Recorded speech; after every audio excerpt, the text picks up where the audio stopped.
Morning. Please be seated.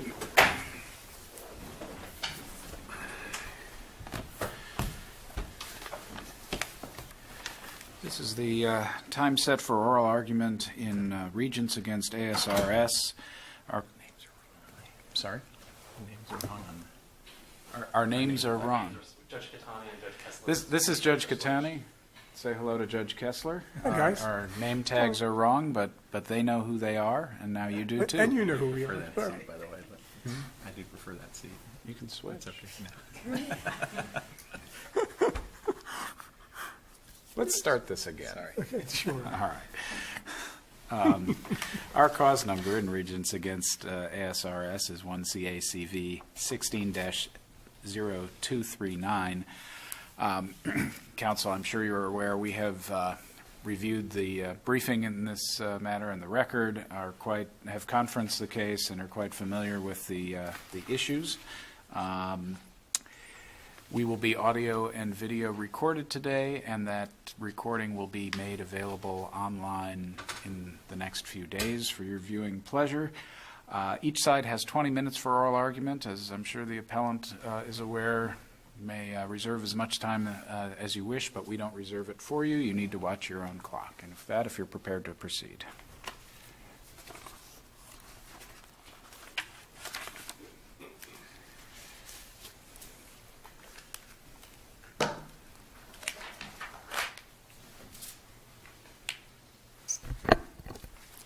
Good morning, Your Honors. May it please the Court.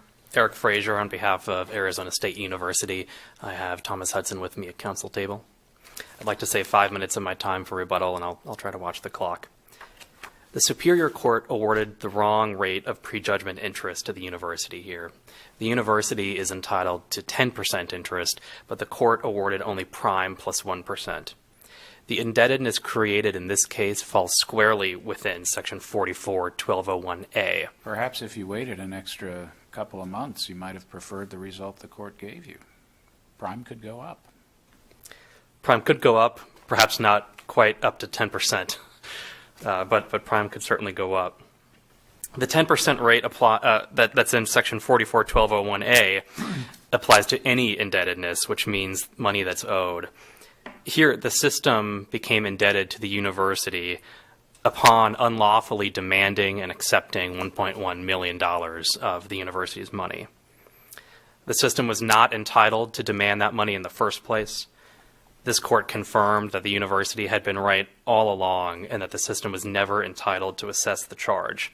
The system's actions were void from the beginning. That means that the system has been indebted to the university all along and is responsible for paying the 10% under subsection A.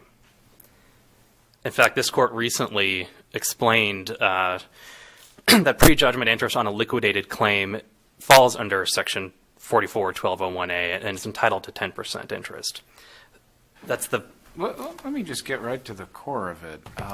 I read your briefing to suggest that you equate indebtedness with a liquidated claim. Am I overreading your argument? Well, that's what the Viad v. MoneyGram decision says. That's an unpublished memorandum decision from this court. Understood, but my question remains. Am I overreading your argument? Do you think that the legislature used three terms in the statute, indebtedness, loan, other obligation, when all it really meant was liquidated sum? Well, those terms are certainly broader than liquidated claims.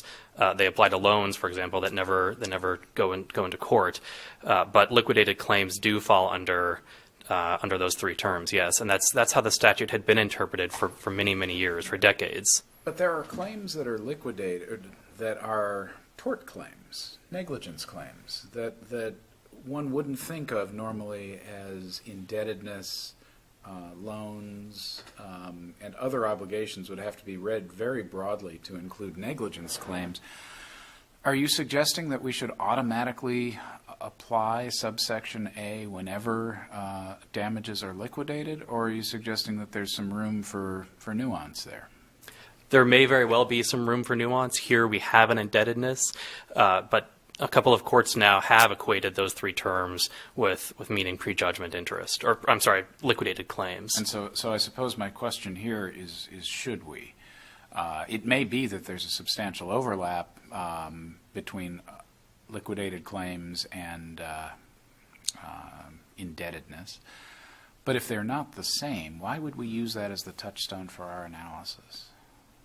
Well, I don't have any examples for you, Your Honor, of a liquidated claim that wouldn't qualify as an indebtedness. I do. If you from hard personal experience where the Court of Appeals reversed me as a trial judge in a tort case, claiming that or deciding that some of the damages were liquidated when the only claim was based on vehicular negligence. Would you claim, or would you contend that that qualifies as an indebtedness under subsection A? Well, I'm not sure, Your Honor, but I think it could. Once you are negligent and inflict damages on somebody else, if that's a liquidated claim, then you become indebted to that person to compensate them for those damages. Yeah, but negligence hasn't been determined until you get a judgment, and then you have an obligation that's dependent on a judgment, which sounds more like subsection B. Well, it's dependent on a judgment only in the sense that the court would determine who is right and who's wrong under the law. They would determine as a matter of law whether something is negligent or not negligent, but that doesn't change the fact that the damages are still liquidated. I have a variation on the question. What if this case had gone back for a determination and there was actually a dispute and the court conducted a hearing and determined that the number wasn't this liquidated amount but was some other amount, just based on the actuarial testimony or whatever was presented, the court came up with a different amount. What would your position be in that instance? Would it be something that would be subject to A or B? It would still be subject to A. It would still be a liquidated claim. It would still be an indebtedness. An indebtedness, but it's not necessarily liquidated in terms of an agreed upon amount? It still would be a liquidated amount because it can be calculated and computed with certainty. You have all sorts of liquidated claims that depend on valuations or other calculations. Here, the actuarial calculations, whatever they may be, can be computed with certainty. So as soon as the system demanded an amount from the university that it either was not allowed to as a matter of law or had miscalculated, it became indebted for the refund. I guess the problem I have is that the word liquidated appears nowhere in the statute that we're here to discuss today. And one can well imagine very clear loan agreements, traditional loan arrangements that obviously qualify under subsection A, where the amount is not liquidated. For example, where the amount owed depends on an appraisal or some other determination that can't be part of a liquidated damage calculation. I think we would be doing violence to the statutory language if we said that those transactions weren't subject to subsection A, right? Well, for decades, the same terms were used in the statute. The same terms were used, debt, indebtedness, loan, other obligation, and then the word judgments. And for decades, that was always construed to include prejudgment interest. So the only thing that changed is moving judgments from A to B. This is not interest on a judgment. But that's not a minor change. The legislature had something in mind when it did that. And so I'm sorry to dwell so long on this point, but I think it's key to your position that the liquidated nature of the claim seems to me to be a poor proxy for the determination whether a claim is an indebtedness or a judgment. It's both over-inclusive and under-inclusive. You've got the tort case where you have liquidated damages, and you've got the loan case where you have unliquidated damages. And if you applied simply the liquidated test, you'd get wrong answers in both cases, as I see it. Do you disagree? I'm not sure that I agree, but here we don't have to rely on the liquidated versus unliquidated distinction. Here, under the plain text of indebtedness, the system owed money because it assessed a charge that it never had any right to do so in the first place. So your alternative argument would be that you look to the fundamental nature of the relationship and say, is this a debt? Does this have all the hallmarks of a debt? for purposes of subsection A. Is that right? Well, indebtedness is the word that's used in the statute. Indebtedness. Right, and I think indebtedness is a little bit different from debt. Here, the fair system enough. took money that it had no right to take, and we don't have any dispute here about whether it was sent back for recalculation. The court said that the actions of the system were void from the very beginning, and so by assessing the charge, demanding the money, and taking the money, that created an indebtedness from the system to the university. Would you like to proceed? Yes. I want to turn back to the Viad v. MoneyGram, which is the memorandum decision from this court. It was issued a couple of months ago. We filed a notice of supplemental authority. That case made the distinction between liquidated damages and unliquidated damages. Right, but we don't have to go that far, right? We're not bound by that decision, and we don't have to say it was wrong or correct. We could simply say we don't need to address that if we wanted to go with, is this have all the hallmarks of an indebtedness? That's right. Right. You certainly don't need to follow that. And in this case, we have a clear indebtedness even without the liquidated versus unliquidated distinction. I get nervous rewriting statutes, and so to put the word liquidated in a statute when the legislature didn't write it seems risky to me. I'd rather go with the words in the statute, and so you've advanced this fundamental relationship. You okay? Yes. Okay. You've advanced this fundamental relationship concept. The system doesn't seem to contend, expressly contends that there's no contractual relationship between the university and the system. Our record doesn't show a contract, but perhaps you'd care to comment on that. Well, indebtedness doesn't require a contract, right? You have this is the overcharge example. You have a merchant who overcharges a customer. The customer then asks for a refund. The claim there wouldn't necessarily be on a contract. It's the same. But the sale, the merchant customer sale is contractual under Article 2 of the UCC. Is there some basis for saying that the relationship between the system and the university is also contractual?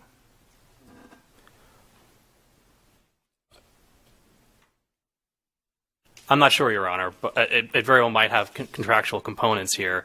The underlying claim is obviously an Administrative Procedure Act claim. Isn't the basis for the system sending a letter saying the university owes this amount, isn't it necessarily dependent on there being some sort of contractual obligation on the part of the university to participate in the retirement system? Isn't that contractual in nature, just the way the system is set up?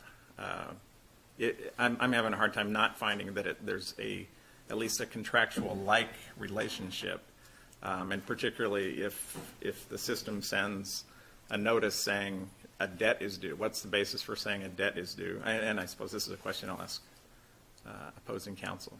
But is the general nature of the arrangement to participate in the retirement system, does that form a contractual-like relationship? It certainly has contractual components, or it's a contract-like, which is, I think, similar to what you said.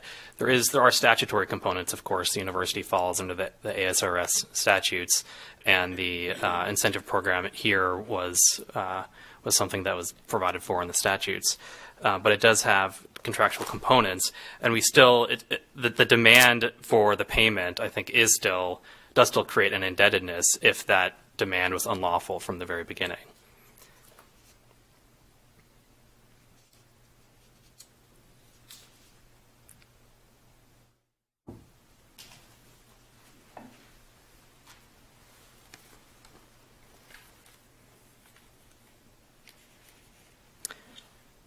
Your Honors, no court here has held that prejudgment interest on a liquidated claim gets prime plus 1%. We have a couple cases that go the other direction. Plus, if you think about a whole host of other examples, if you have a takings claim, for example, if the government takes property and is required to provide the property owner with just compensation and fails to do so, that's an obligation that arises purely out of statute or the Constitution. Courts have held that that's a liquidated claim. That would be entitled to prejudgment interest, and that would be an indebtedness. Both are entitled to prejudgment interest under subsection F. Right. So it would be, when you say that's a liquidated claim, it would be entitled to prejudgment interest. At what rate? At the 10% rate, because when the government takes that property and fails to provide just compensation, that creates an indebtedness. Once the government takes property, it's indebted under the Constitution. It's indebted to the property owner to pay just compensation. An example, because when the government takes property, it gets an order of immediate possession, but then leaves for later the adjudication of the value of the property it took, and appraisals can vary wildly. How is that a liquidated claim? Well, it is under the law. You have all sorts of liquidated claims that depend on appraisals, depend on valuations, but because those valuations... The court, there's nothing capable of computation with certainty about that claim. The court has to evaluate competing appraisals and then make a determination as to how much property was worth. And it may be that it adopts neither of the competing appraisals. Isn't that the best example you could think of an unliquidated claim? No, there are cases holding that kind of appraisal value is a liquidated claim, just like the tort example that you gave earlier for a negligence claim. That's still liquidated, even though it may require expert testimony and some competing facts. So what kind of claim isn't liquidated? What's left? Personal injury claims, things like that. And why would that be? I mean, why does the nature of the liability affect whether the damages are liquidated? I'm truly not understanding that concept. I was always of the view that liquidated damages were capable of being computed with certainty, and the basis for liability was a legal theory. You're suggesting now that no matter how uncertain the damages, as long as the basis for liability falls within a certain, an amorphous class of claims, that it's liquidated. Well, I think we're getting pretty far afield here, but we know from cases that as long as the claim or the damages amount can be computed with certainty, then it's liquidated. And we have that here. We have that in cases even when it does rely on... Personal injury claim, when the plaintiff asks for medical expenses and has receipts to back them up, is that liquidated? I'm not sure, Your Honor. Okay. I want to make one other point before I sit down, which is to Judge Catani's question. Pension obligations are contractual in nature. I'd like to save my remaining time for rebuttal. Very well.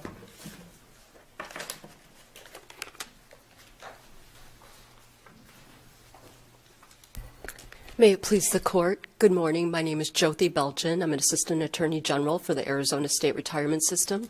I'd actually like to start by answering Judge Catani's question. ASRS membership is contractual except for the state. If you look at Arizona Revised Statute 38.7.11.13, it's the definition of employer in the ASRS, and subsection A is this state. That's the only employer that didn't have to voluntarily execute a contract. The remaining 600 political subdivisions that are... No, go ahead. I'm curious about this. The remaining 600 subdivisions, remaining 600 political...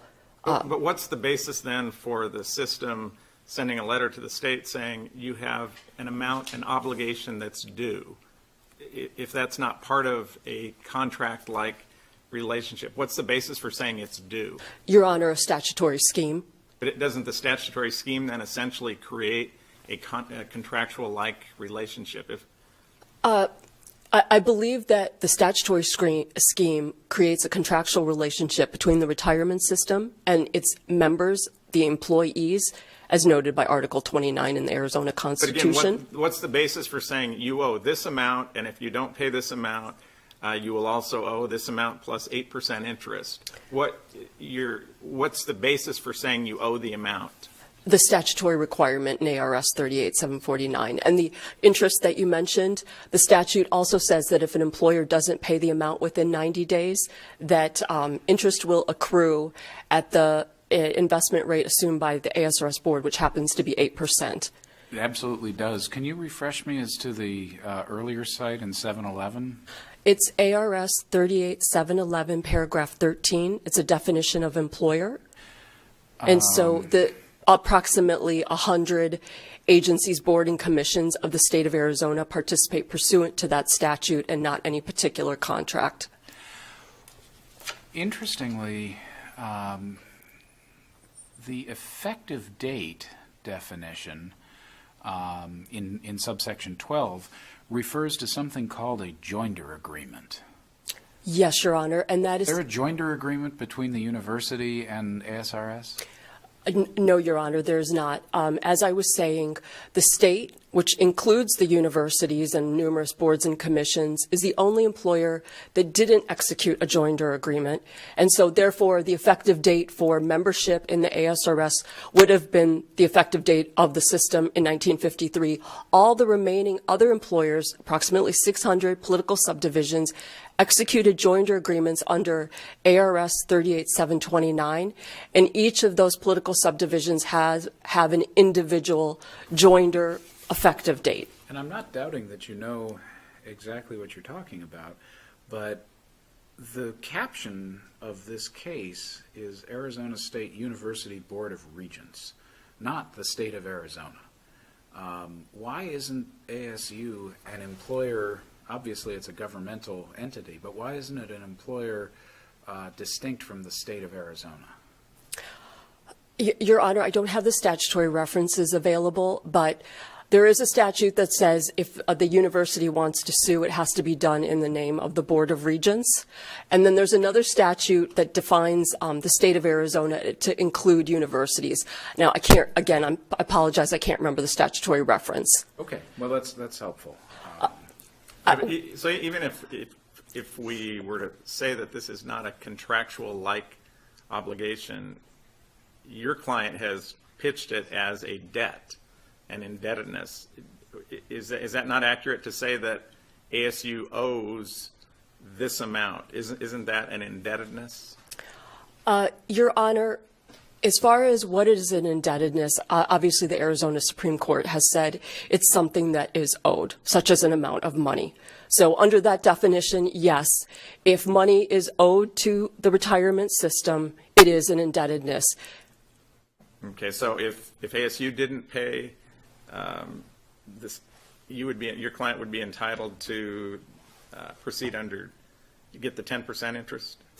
Excuse me, 8% interest. Because the statute is very specific that if an employer doesn't pay within 90 days, it's 8% the assumed rate. Okay, but let's assume that the employer really doesn't pay within 90 days, and you sue the employer and get a judgment. Do you then get the benefit of subsection A and get 10%? Your Honor, I don't believe so, because subsection A clearly states unless there's a specific rate in a statute or a... That sounds like an agreement, that there's... A written agreement. That becomes sort of a contractual agreement between the parties, and that they've agreed to that, or at least the state's agreed to that amount. Your Honor, I have a slight disagreement. I believe that it's because there's an interest rate specified in statute. Okay, but let me ask it a different way then. Let's say ASRS sues the university and wins and gets a judgment. It wouldn't be limited to 4.25%, right? It would get the full 8 because that's what's specified in the indebtedness. Here that's defined in Section 749.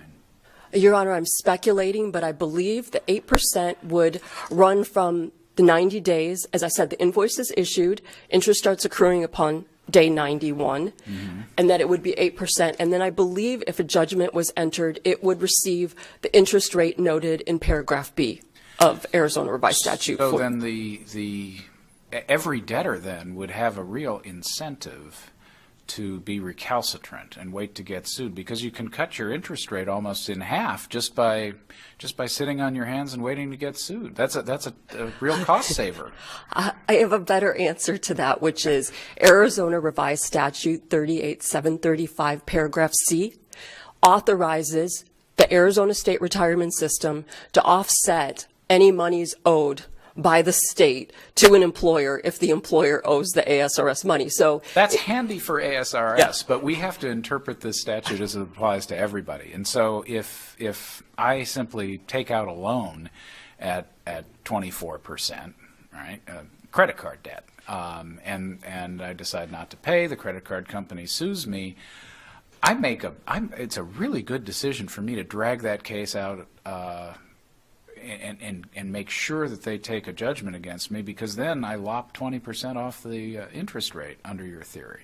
I don't disagree. I'm just. But doesn't that seem counterintuitive? There's nothing in the text of the statute that would say to me that the legislature intended to allow defaulting debtors to escape their contractual commitments. I agree with that, but I don't necessarily believe that there's a contractual relationship between the state, universities, boards and commissions, and the ASRS. Understood, but now going back to the statute we're here to talk about, I don't want to relitigate Section 749. Mm-hmm. That statute applies to everybody, not just the quirky relationship between ASRS and the state. Absolutely. That statute says employer, which includes all ASRS employers. No. The statute says nothing about. I'm talking about 44-1201. Doesn't. Oh, talk I about apologize. employers. I thought we were talking about 38749. Sure. Okay. So if we have to interpret that statute in a way that works for everybody who has to apply it, we should be reluctant, I would think, to say that a defaulting debtor gets a windfall by getting sued and losing. I can't imagine that's what the legislature meant to accomplish. I agree. And to that point, what I wanted to distinguish between design trend and VAD versus this case is we know that an indebtedness is when money is owed. And there's a critical difference between those cases and this case as to when money was owed. In design trend, the hotel operator defendant obviously owed the remodeling contractor money under a contract when the work was completed, not when the judgment occurred. Same with VAD versus MoneyGram. MoneyGram owed former VAD executives pension benefits. If ASRS wasn't entitled to this money, why wasn't it owed the second ASU paid it?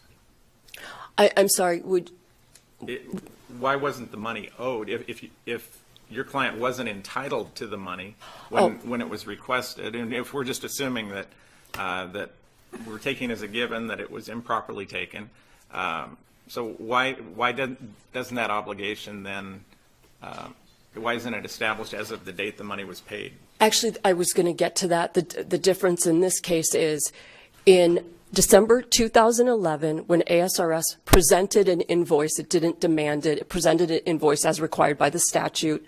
The only obligation to pay money from one party to another was the university to the ASRS trust fund. That's the obligation that existed at that time. And unlike the commercial relationships, when money was owed before litigation, the retirement system only owed money to the university after this court ruled that it must return the money. That obligation didn't exist prior to May 5th, 2015. If, regardless of whether there's a judgment, the letter that, I'm having a problem with your distinguishing an indebtedness based on a judgment. Because in essence, what you're saying is ASRS can send a letter that says, you owe us this amount. And if you don't pay us within 90 days, interest is going to start to accrue.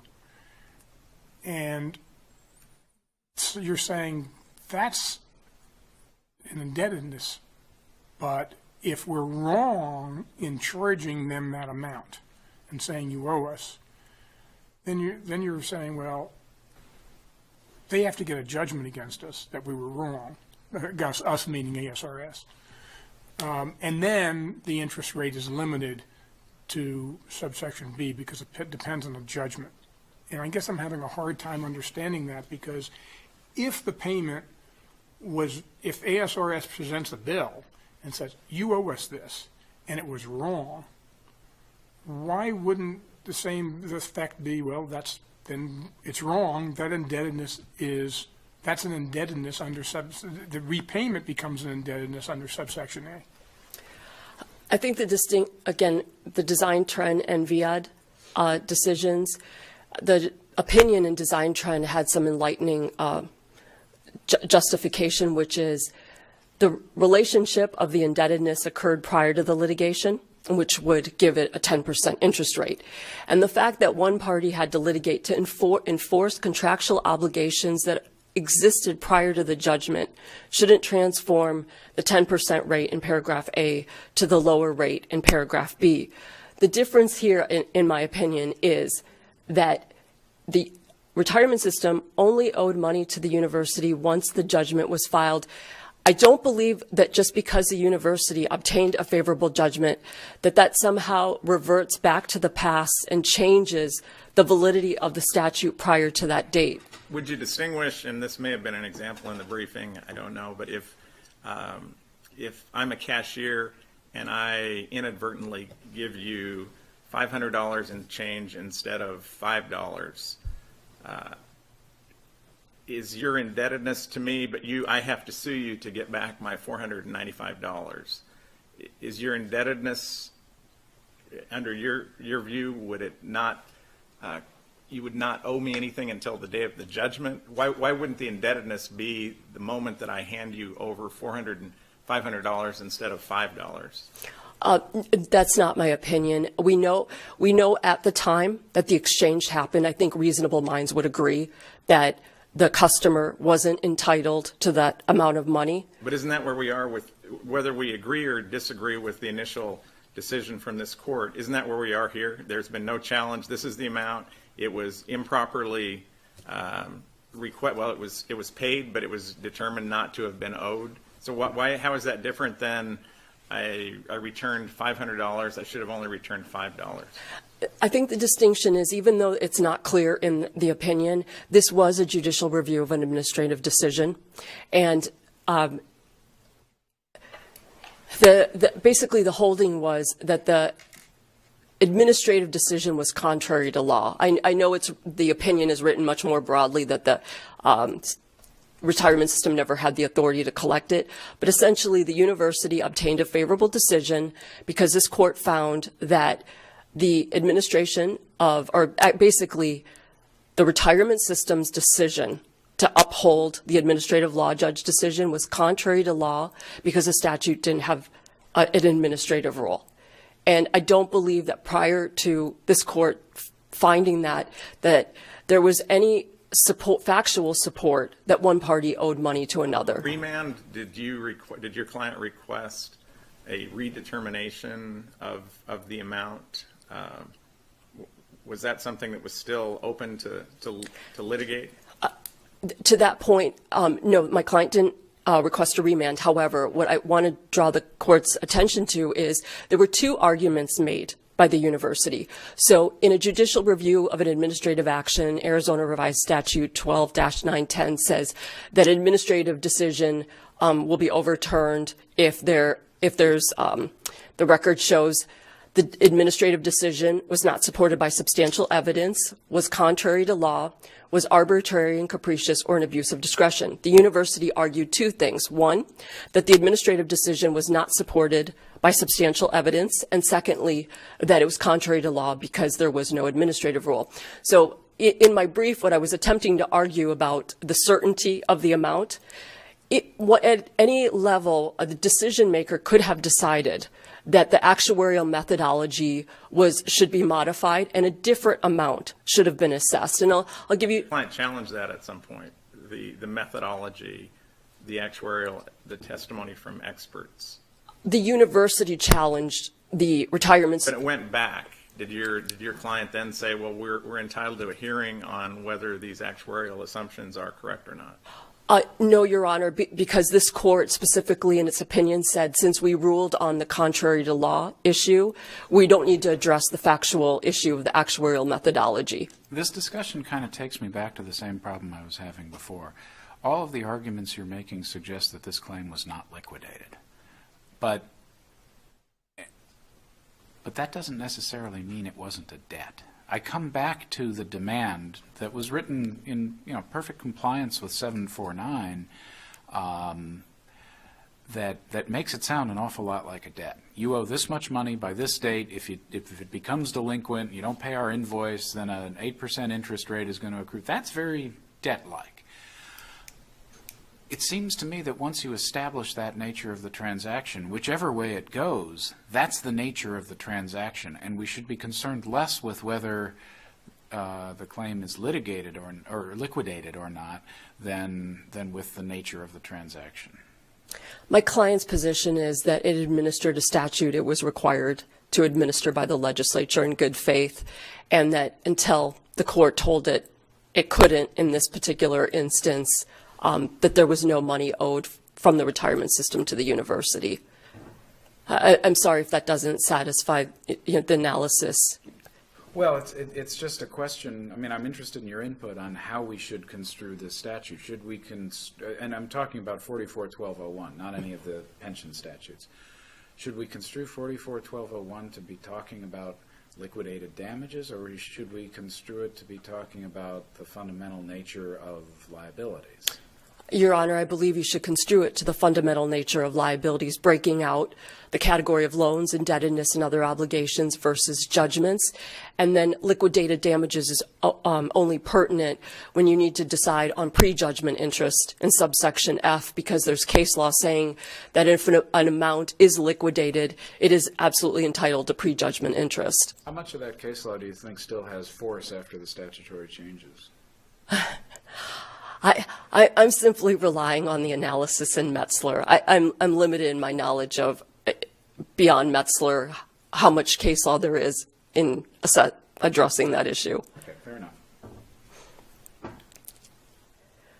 I'll conclude by saying that the retirement system requests that the Superior Court decision be upheld, and it believes that the money owed by the retirement system to the university falls under paragraph B, a specific subset of the general category of indebtedness, which is a judgment, and that the lower interest rate be applied. So, I've been accused of having a firm grasp on the obvious, but I want to make sure I do have a firm grasp on what your argument is.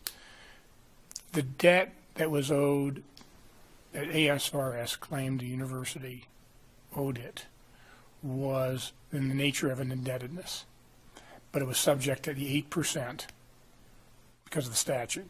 If it hadn't been but for that statute, it would have been 10%.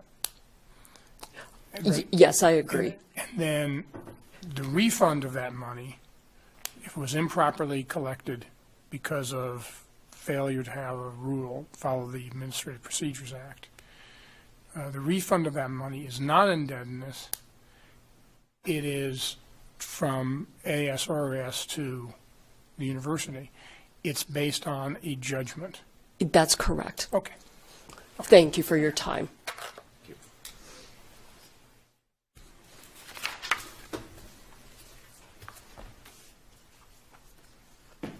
Your Honors, I have just two quick points.